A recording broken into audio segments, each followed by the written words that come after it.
Oh, hello. That's a little strange. I'm sitting right over there, and yet I'm here at the same time. Two places at once. You went with the blue shirt, really? I thought I told you to wear the gray, but okay, that works. That works. So a little more background on me. I'm a rising junior at Syracuse University, majoring in broadcast and digital journalism, also minoring in psychology, and yes, I am reading all of your minds right now, and eventually I will broadcast it. I have two loves, sports and entertainment, so as you can imagine, Monday nights are a bit of a conflict for me. I have to choose between Monday Night Football and Chris Harrison in The Bachelor. It's a tough one. Before I get into the serious stuff and recap my experience here at BR, it's time to take a trip into the Eagle's Nest. Enjoy.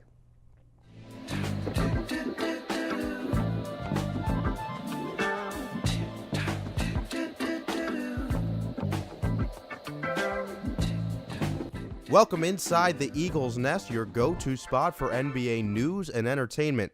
No Eagle here with you, joined by today's guests. First, it's Academy Award winner Matthew McConaughey. Well, all right. The 44th President of the United States, the one and only Barack Obama. Well, thank you for having me. And of course, Super Bowl winning head coach from ESPN's Monday Night Football, he's John Gruden. And I'll tell you what, man. All right, John, it's only a 3-minute show. All right, but... Okay, today's topic. NBA fans have been jumping out of their shoes to weigh in on this one. Lonzo and LeVar Ball. Now, everybody knows about the Big Baller brand and LeVar's outspoken nature, but Lonzo decided to rep some other kicks during the Vegas Summer League. Matthew, your stance on Lonzo and Triple B? Well, I had pondered this one before the show. And being a big baller is more than just a brand. It's a lifestyle, man. You know, it's like that guy on the beach who doesn't want to take his shirt off. He knows it's easier to pick up chicks if he takes his shirt off. But the dude wants to be bolder, go about it the hard way. If you don't buy into the big baller lifestyle, it's time to keep that shirt on, buckaroo. I'm going to be honest here, that made absolutely no sense, and yet made perfect sense at the same time. President Obama, your thoughts? Well, let me get it out. Well, Sasha and Malia, they both wanted some big baller gear. But and let me be clear, as LeVar said, you need to be a big baller to wear the shoes. Sasha and Malia are not the big ballers of the family. Let me be clear. Now, let me get it out. Michelle is the big baller. Look, fair enough. Now, Coach Gruden, how would you feel if one of your former players created his own brand of cleats? I'll tell you what, man. It's all about execution. Take a look at this guy here. Coach, what exactly are you pointing to? All I cared about was whether my players could run spider, do-I, banana to perfection. That was the key to my success. I didn't care if they wore hospital shoes, man, which, I might add, tend to offer tremendous heel support. If they could run the plate, Coach Gruden was a happy camper. Lonzo Ball? I like that guy, man. Really like that guy. Love that name. Ball. Reminds me of a ball. Gruden grinder material for sure. And LeVar? Not so sure about him, man. Not sure he's my kind of guy. Okay. Listen, more importantly than the shoes, Lonzo has already begun to change the culture of the Los Angeles Lakers. The team sold out Summer League games, and once he settled in, the new franchise point guard was lights out in Las Vegas. It won't matter what's on his feet because it's looking like Lonzo's going to be busting ankles in anything he wears for a long time in the association.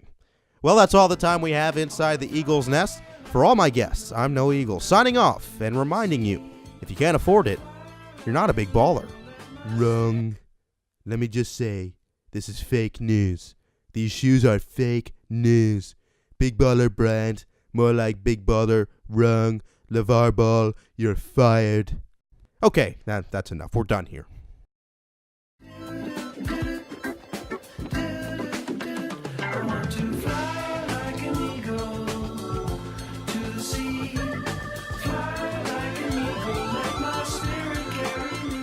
I've actually wanted to be a broadcaster since I was 12 years old, but never imagined animation playing any sort of role in my career. I was always a fan of BR's premium animated content like Game of Zones and most recently my team's Delete Your Account.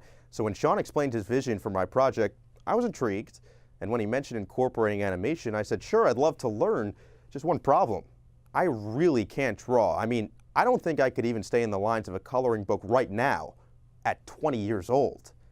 But as it turns out, you don't require any natural drawing skills to work in animation. Our supervising animation producer, Chris Wallinger, explained that to me. He showed me the basic principles behind the Adobe programs that are used to create animation, and with his help and the help of some online tutorials, or get some really weird, distorted versions of itself that you don't want. I actually had my wife take pictures of me outside, which wasn't easy because my doctor told me that I was a certified ginger. I learned the basics of animation, and this was a really cool experience. It opened my eyes to a part of the business that is growing at a rapid pace and could serve me well in the future. So let's talk about what else I focused on with my department. First, what we do. Branded Entertainment creates premium video content for sponsors, and the group interacts directly with clients with the intent of racking up as many social views and impressions as possible. Two of the biggest projects my team worked on during my time at BR were the aforementioned Delete Your Account, and that's what my animated short was modeled after. And the second one was Inside Hell Week, presented by Gatorade. I'll start with DYA. What's cool about this content is the viewer really has no idea that it's sponsored. It's a very creative way of talking about sports using comedy to enhance the feature. The client here is Diageo.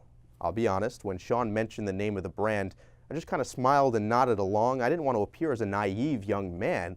I take my reputation of being wise beyond my years very seriously, but I think he could tell I had no idea what Diageo was. I later found out it's an alcohol company responsible for many popular drinks like Crown Royal, Captain Morgan, even Ciroc.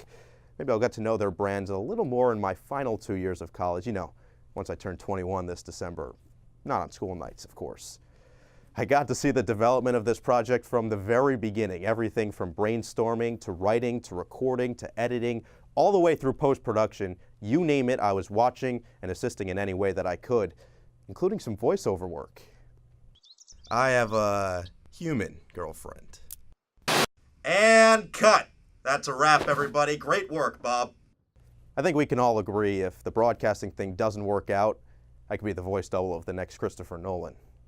Now, moving on to the Gatorade project. This was different. Very creative concept. If you've seen the classic movie Osmosis Jones, this has a similar vibe. I don't think Bill Murray was available for this one. That's his loss. Maybe he was busy filming Groundhog Day 2. This project uses a combination of live action and animation, and our talented animators take the viewers inside the bodies of high school football players during Hell Week. One of the biggest steps in this process was actually finding the right school to host the live action shoot. It took weeks, but eventually we landed at Cedar Grove High School, which, lucky for me, is about 10 minutes from my house, so got to set my alarm a little later that day. Almost, but almost don't count. Not on this field, not with my landlord. Being at the shoot was incredible. I saw firsthand everything that went into a successful production, the countless takes, the meticulous setup of each scene, and possibly most importantly, craft services. Just kidding, although some of the hired actors were eating the catered lunch like they were going to the electric chair. One of my goals coming into this internship was to learn more about the ever-changing business that I hope to one day be a part of, and a big step in that regard has been immersing myself in the world of podcasting. Sean set me up with Adam Lefko, Chris Sims, and Josh Fendrick, and I was fortunate enough to learn about their journey into this exploding medium. I also got to sit in on the recording of one of their Sims and Lefko pods, and it's obvious why the show is so popular. Their chemistry on and off the air is evident. In fact, they've inspired and encouraged me to start my own podcast when I get back to school.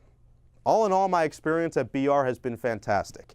I've met so many talented and creative people. I've learned a lot about a business that is drastically different than it was 5 years ago. And I just wanted to thank everyone who made this summer possible. Sean Rubin, Sarah Lowen, Beckley Mason, Chris Wallinger, Isis Haywood, Evan Silver, Carlos Matias, Robert Reyna, Clara Morris, Lincoln Bohm, Rose Carney, Rory Brown, and of course Josephine Wong. I'm sorry for missing anybody, and also sorry for turning this into an Academy Award acceptance speech. Let me also give a shout out to my second grade teacher, Mrs. Romoko, just a lovely woman. I'm not sorry for what I'm about to tell you. You guys are missing a golden opportunity with Robert Reyna and the Macarena. Just think about it. Anyway, thank you so much for watching, and for everyone who's helped me in any way, this summer has been one I'll never forget. If you have any questions, don't direct them to that dashing young man sitting before you, because Jared worked in a different department the last 8 weeks. That's the guy in the wrong colored shirt, and hopefully he'll have an answer for you. Thank you again. Eagle out.